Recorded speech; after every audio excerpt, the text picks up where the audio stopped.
fíjense que para n igual a 0 tienes n en 0, que es 1, por 1 entre n a la 0, que es 1. Para n igual a, para k igual a 1 tienes n en 1, que es n, por 1 entre n a la 1, que es 1 entre n. Entonces n por 1 entre n te da 1. Entonces los primeros dos sumandos son de esta forma. Y para el resto de los sumandos que son de esta forma, pues esta expresión que tienes aquí, la expresas de esta manera. Entonces tenemos esta expresión. Bien. Entonces, similarmente, únicamente sustituimos n por n más 1 y obtenemos esta serie de expresiones de acá. Entonces, ¿qué vamos a hacer? Vamos a tomar la diferencia de esta y esta. Entonces, sabemos que n es más chica que n más 1, entonces 1 entre n es más chico que 1 entre n más 1. Entonces, si multiplicas por k entre n es más grande que k entre n más 1. Entonces, menos k entre n es más chico que menos k entre n más 1. Y si sumas 1, obtienes justamente esta desigualdad que tienes aquí. Entonces, cada uno de estos, este sumando, este factor es más grande que este factor. Este factor es más grande que este factor. Este factor es más grande que este factor. Entonces, todo este producto es más chico que todo este producto. Al multiplicar por 1 entre k factorial no alteras la desigualdad. Y finalmente, si sumas todos esos elementos, la desigualdad se preserva. Entonces, concluimos que xn más 1 es mayor que xn.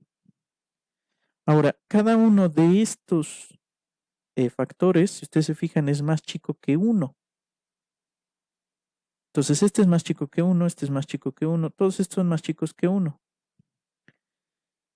Entonces, también podemos probar de manera inductiva que 2 a la p menos 1 es menor o igual que p factorial. O sea, 1 entre 2 a la k es más grande que 1 entre k factorial. Entonces, fíjense, de entrada, esta expresión que tienes aquí es 2 más algo positivo. Entonces, esta expresión solita es más grande que 2. Esta expresión, recuerden que es xn. Entonces, xn, por esto que tenemos aquí, es más grande que 2. Ahí está. Y por otra parte, es más chico que, digamos, 1. O sea, aquí podemos considerar esto como la suma desde que k es igual con 2 hasta n de 1, o sea, esto va a ser más chico que la suma desde que k es igual con 2 hasta n de 1 entre k factorial. Pero eso es más chico que 1 más la suma desde que k es igual con 0 hasta n menos 1 de 1 entre 2 a la k. Entonces, ¿qué tenemos? Esta expresión que tenemos aquí, ¿verdad? Esta solita aquí, la suma desde que k es igual con 0 hasta n menos 1 de 1 entre 2 a la k, es justamente esta expresión, ya la hemos calculado en la primera parte del curso. Entonces, cuando n tiende a infinito, esto de aquí se va a 0, esta se vuelve un medio, entonces esta expresión, cuando n tiende a infinito, tiende a 2. Entonces 2 más 1 te da 3, entonces xn está acotada entre 2 y 3. Entonces es una sucesión creciente y acotada, entonces la sucesión converge por teorema de Weierstrass. Y de hecho el límite de esta sucesión, de la sucesión 1 más 1 entre n a la n, es justamente el conocido número de Euler, el valor E. Entonces, el teorema de Weierstrass es muy importante al momento, digamos, de tratar de calcular límites o tratar de determinar si una sucesión es convergente o no. Finalmente vamos a ver un tercer ejemplo. Consideremos esta sucesión. Entonces, esta sucesión es una sucesión creciente. ¿Por qué? Porque xn más 1 se obtiene de sumarle a xn el término 1 entre n más 1. Uno podría pensar que pues, le está sumando realmente cosas muy pequeñas, Y uno podría pensar que esta sucesión pues debería de converger. Pues bien, si la sucesión es acotada, sabríamos entonces que esta sucesión es convergente. Pero fíjense, si tomamos un tercio más un cuarto, eso es más grande que un cuarto más un cuarto, un tercio es más grande que un cuarto, y si le agregas un cuarto, pues eso es más grande que un cuarto más un cuarto, que es un medio. Si agarras un quinto más un sexto más un séptimo más un octavo, eso es más grande que 4 veces un octavo, que es un medio. Si tomas un noveno más un décimo más un onceavo, así hasta un 16avo, ahí tienes 8 sumandos. Y entonces cada uno de esos es mayor o igual que un 16avo. Entonces tienes 8 16avos, que es un medio. En general, si tú agarras y sumas los sumandos desde 2 a la n menos 1 más 1 hasta 2 a la n, tienes 2 a la n menos 1 sumandos. Entonces 2 a la n menos 1 entre 2 a la n, todos esos más grandes que 1 entre 2 a la n. Entonces tienes 2 a la n menos 1 sumandos multiplicado por 1 entre 2 a la n, y eso es un medio. Perfecto. Entonces, lo que se puede decir es, fíjate, si sumas un tercio más un cuarto más un quinto más así hasta un octavo más un noveno así hasta un 16avo más 1 entre 2 a la n menos 1 más 1 hasta 1 entre 2 a la n, todos esos van a ser más grandes que un medio. Si se fijan, aquí aparece 1, 2, 3, ta, ta, ta, ta, ta, ta, ta, n menos 1 sumándose. Entonces lo que puedes decir es que la suma desde que casi igual con 1 hasta n, pues tiene que, hasta 2 a la n, perdón, es más grande que 1 más n veces un medio. Pero entonces, cuando n tiene infinito, esta sucesión diverge, se dispara más infinito. Entonces esta sucesión diverge. Entonces eso quiere decir que, bueno, la sucesión no es acotada, es creciente, no acotada, y diverge. Entonces, aun cuando la intuición nos dice que aquí no está sumando gran cosa, pues resulta que sí. Resulta que esta sucesión no converge. El concepto de pico de una sucesión. Entonces, vamos a decir que un elemento es un pico o cumbre de una sucesión si todos los elementos que aparecen después de él caen por debajo de ese elemento. Entonces xn va a ser menor o igual que xm para toda n mayor o igual que m. Esto quiere decir que xm más 1, xm más 2, etcétera, caen por debajo de xm. Entonces, una observación que podemos deducir de todo esto es que en el caso de una sucesión monótona decreciente, todos los elementos son picos, dado que se satisface que xn es mayor o igual que xn más 1 para toda n en los naturales, y en el caso de una sucesión creciente, pues no existen los picos.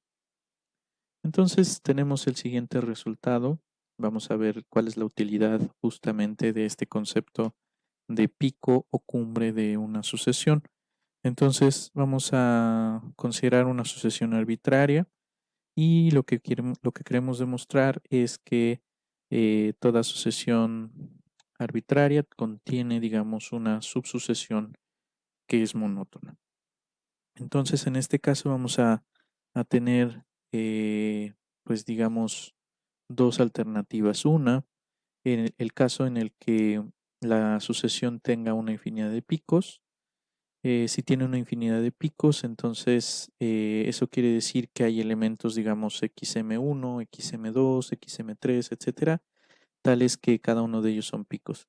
Entonces xm1 los estamos colocando, digamos, por orden de aparición, ¿no? Entonces xm1 por ser pico satisface que todos los elementos que aparecen después de él están por debajo de xm1.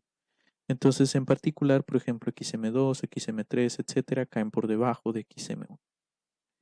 El siguiente, pues por ser pico, va a satisfacer que todos los que aparezcan después de él están por debajo de xm2. Entonces xm3 es más chico que xm2 y así sucesivamente. Entonces tenemos una sucesión de la forma xm1 mayor o igual que xm2, mayor o igual que xm3, etc. Entonces esta es una subsucesión, o sea, todos estos son elementos de la sucesión xn que además satisface esta condición de monotonía, es una subsucesión decreciente de xn. Entonces, en el caso en que hay una infinidad de picos, pues hemos demostrado que la sucesión contiene una subsucesión monótona decreciente. Supongamos ahora que xn tiene una cantidad finita de picos. Posiblemente pues no tenga ningún pico. Si no tiene ningún pico, por ejemplo, pues eso quiere decir que la sucesión es, digamos, creciente, o sea, no hay elementos que satisfagan la condición de cumbre. Entonces, vamos a enlistar nuevamente estos picos. Como estos son picos, se satisface que eh, los colocamos, digamos, en orden de aparición y se satisface que todos los elementos que están digamos, que suceden a XM1 están por debajo de XM1.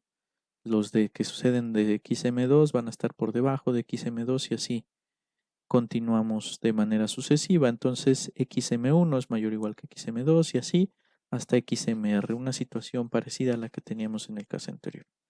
Pero ahora vamos a considerar el elemento XMR más 1. Entonces vamos a definir T1 como MR más 1. Entonces, ¿qué sucede? Este elemento resulta ser que no es pico. ¿Por qué? Porque el último pico fue XMR. Entonces, después de XMR ya no hay más picos. Como no es pico, lo que podemos decir es que hay un elemento, digamos, XT2, que cae por arriba, digamos, de XT1. Entonces, eso quiere decir que ya tenemos aquí este orden de monotonía. Entonces tenemos que XT1 es menor o igual que XT2. Ya no hay más picos después de XMR, ojo, ¿eh? Entonces eso quiere decir que XT2 tampoco es pico. Entonces hay un T3 tal que XT3 cae por arriba de XT2. XT3 tampoco es pico, entonces hay un T4 tal que XT4 cae por arriba de XT3 y así sucesivamente. Entonces hemos construido una subsucesión de hecho creciente de términos de xn. Entonces, en ambos casos pudimos construir subsucesiones monótonas, entonces se sigue el resultado. Entonces, vamos a ver. Este resultado que acabamos de demostrar lo vamos a utilizar para verificar otro resultado más importante que es el teorema de Bolzano-Ballestras. El teorema de Bolzano-Ballestras lo que te dice es que siempre, dada una sucesión acotada, podemos encontrar una subsucesión convergente. Y la demostración pues ya es trivial. ¿Por qué? Porque como toda toda sucesión contiene una subsucesión monótona, entonces en particular esta subsucesión va a ser acotada. Entonces por el teorema de Ballestras, la subsucesión va a ser convergente y el resultado es inmediato. Entonces, habrá ocasiones en las que si bien pues tú no tienes que toda la sucesión converja, pues a lo mejor puede ser que tengas subsucesiones convergentes y a lo mejor se puede hacer el análisis de la sucesión a través de sus subsucesiones. Es lo mejor que en un momento dado que se puede hacer, ¿no? Ahora, el teorema de Ballestras, o también conocido como teorema de convergencia monótona para sucesiones, pues es una herramienta muy, muy poderosa. Sin embargo, pues como hemos observado, tiene un defecto. El defecto es que solamente aplica a sucesiones monótonas. Entonces, ¿qué hacemos en el caso en que no tengamos una sucesión monótona?